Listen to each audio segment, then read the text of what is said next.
Hello दोस्तों। आज हम बात करने वाले हैं स्विट्जरलैंड में हाल ही में जो एक निर्णय लिया गया है उसके बारे में। स्विट्जरलैंड गवर्नमेंट ने एक डिसीजन लिया है जिसके तहत उसने अपने देश में बुर्के को बैन कर दिया है। अब बुर्का क्या होता है? तो आपने इस्लामिक जगत में महिलाओं को देखा होगा, वह इस प्रकार का बुर्का पहनकर चलती हैं, बुर्के को पहनकर चलती हैं। इनका पूरा शरीर जो है उसमें ढका रहता है और ऊपर से भी एक कपड़ा होता है जिससे ये अपनी आंखों को भी ढक सकती है। तो अब स्विट्जरलैंड ने इस प्रकार के बुर्के को बंद कर दिया है। मैं पहले स्पष्ट कर दूं आपको, हमारा उद्देश्य किसी धर्म को, किसी संप्रदाय को टारगेट करने का नहीं है। हम बस सामाजिक जो मुद्दे हैं उससे रिलेटेड चर्चा कर रहे हैं। तो यहां पर क्या है, इस प्रकार के बुर्के को यहां पर बैन किया गया है। तो हमें यह समझना है कि ये जो बैन किया गया है क्यों किया गया है। क्या सिर्फ स्विट्जरलैंड ने इस प्रकार के बुर्के को बैन किया है, क्या और भी देशों ने इस प्रकार की प्रोसेस की है?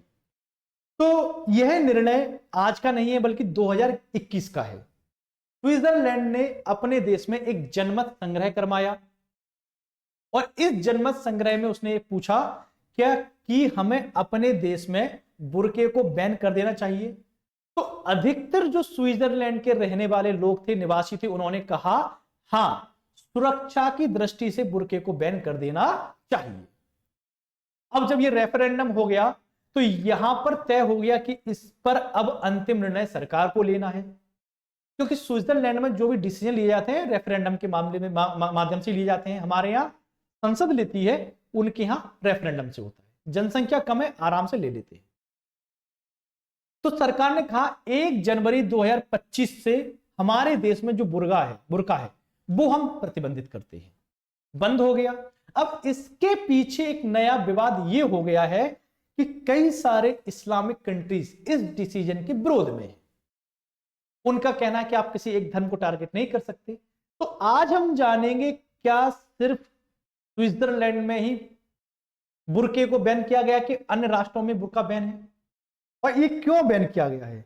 तो यहां पर स्विट्जरलैंड की सरकार ने कहा है कि कोई भी व्यक्ति या महिला, व्यक्ति में महिला भी आ जाती है, वैसे मैं अलग से बोल देता हूं, कोई व्यक्ति या महिला अगर सार्वजनिक स्थानों पर बुर्के से अपने चेहरे को ढका हुआ मिल गया तो उसके ऊपर यहां पर जुर्माना लगेगा। और जुर्माना कितना है? जुर्माना है 1000 स्विस फ्रैंक का। यह लगभग 91,000 के आसपास हो जाता है। इतना पैसा आपको यहां पर देना पड़ेगा। 91,000 भारतीय मुद्रा के हिसाब से एक बड़ी रकम है। अब बात आती है कि स्विट्जरलैंड में यह निर्णय क्यों लिया गया।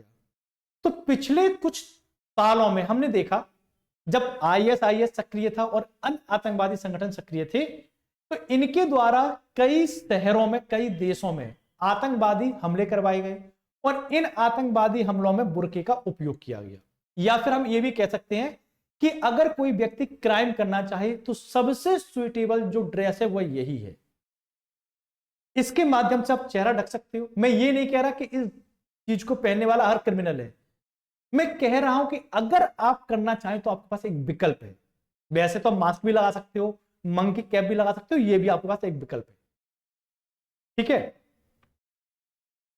तो जब यहां पर देखा गया कि भैया बड़ी मात्रा में यहां पर क्राइम बढ़ रहे हैं, बड़ी मात्रा में ऐसी घटनाएं हो रही हैं, तो यहां पर स्विट्जरलैंड ने सार्वजनिक स्थानों पर और जो निजी इमारतें हैं उनमें नाक, मुंह और आंख को ढकने पर रोक लगा दी। अब आप बोलेंगे नाक, मुंह और आंख को ढकने पर रोक क्यों लगा दी? तो देखो, आज की जो टेक्नोलॉजी है उसको समझो। आज हमारे पास स्पेशल प्रकार के सेंसर्स हैं जो हमारे आंखों की रेटिना, जो हमारी पुतली होती है, उसको देखकर हमारी पूरी डिटेल दे देते हैं। हमारे फिंगरप्रिंट्स किसी जगह लग गए तो उसको स्कैन करके हमारी पूरी इंफॉर्मेशन दे देते हैं। तो विदेशों में एक टेक्नोलॉजी है जो भारत भी अपना रहा है कि अगर कोई व्यक्ति पहली बार क्राइम करता है तो उसके पूरे पर्सनल डेटा को एक वेबसाइट पर अपलोड कर दिया जाता है जो गवर्नमेंट के पास रहती है।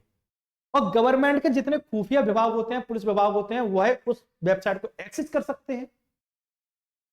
अब अगर किसी व्यक्ति ने कहीं क्राइम किया और वहां पर उसके निशान मिल गए, उंगलियों के निशान या कुछ और संदेह मिल गए, डाउट हुआ कि इस व्यक्ति ने किया होगा, तो उसके फिंगरप्रिंट जो हमें वहां पर मौजूद मिले हैं उनको हम डालेंगे नेट पर, उस वेबसाइट पर।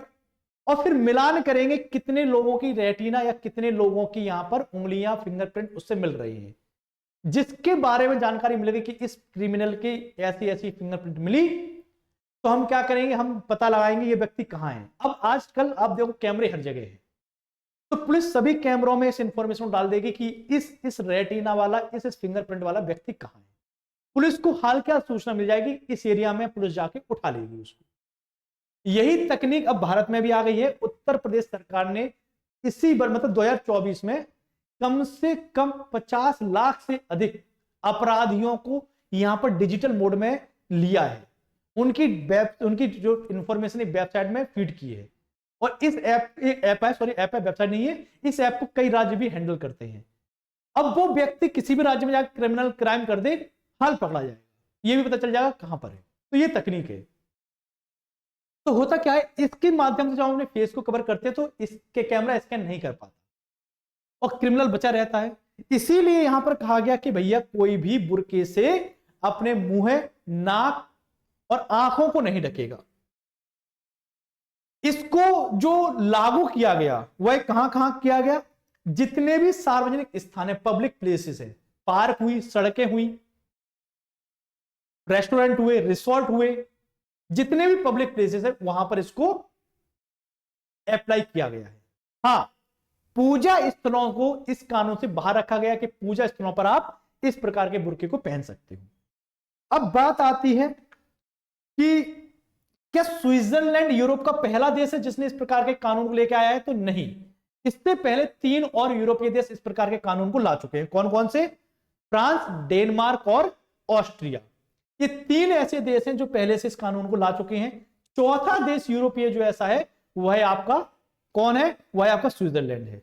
और दुनिया के 16 देशों में इस प्रकार के कानून लागू हैं जहां पर आप बुर्का नहीं पहन सकते, जैसे कि फ्रांस, ऑस्ट्रिया, डेनमार्क, चीन, श्रीलंका। इनमें भी आपको देखने को मिल जाएगा। श्रीलंका में बुर्का बैन है, वहां पर भी खूब आतंकवादी घटनाएं हुई, इसलिए बंद कर दिया। चीन में तो यहां तक स्थिति है कि भैया तुम लोग टोपी नहीं लगा सकते, कुर्ता पजामा नहीं पहन सकते, बुर्का नहीं पहन सकते, दाढ़ी नहीं रख सकते।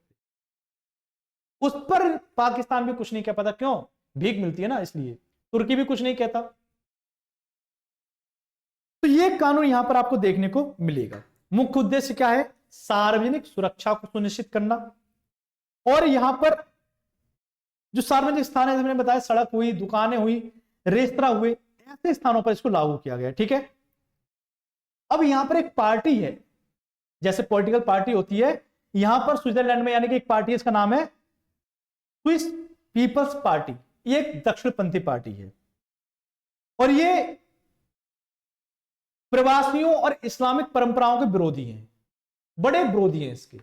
इन्हीं के द्वारा इस प्रकार के प्रस्ताव को लेकर आया गया था कि हमें अपने अपने देश में ऐसा कानून बनाना चाहिए जिससे हम सुरक्षा को सुनिश्चित कर सकें। और मैं आपको बता दूं, इस कानून में न सिर्फ बुर्का बल्कि अन्य ऐसी चीजें जिससे मुंह ढका जा सके, जैसे कि स्कार्फ, जैसे कि मंकी कैप, जैसे कि मास्क, इनको भी प्रतिबंधित किया गया है। ठीक है, ये भी यहां पर प्रतिबंधित है। तो इसी प्रकार के अब देखते हैं किन किन देशों में कानून आते हैं। क्या भारत भी ऐसा कोई कानून लेके आएगा, इसकी भी देखते हैं। आप लोग बताइए, सुरक्षा की दृष्टि से इस प्रकार का कानून लाया जाना चाहिए या नहीं लाना चाहिए? मैं पहले बता रहा हूं, हमको धर्मनिरपेक्ष होकर सोचना है, ऐसा नहीं किसी धर्म को टारगेट करना ना, धर्मनिरपेक्ष होकर।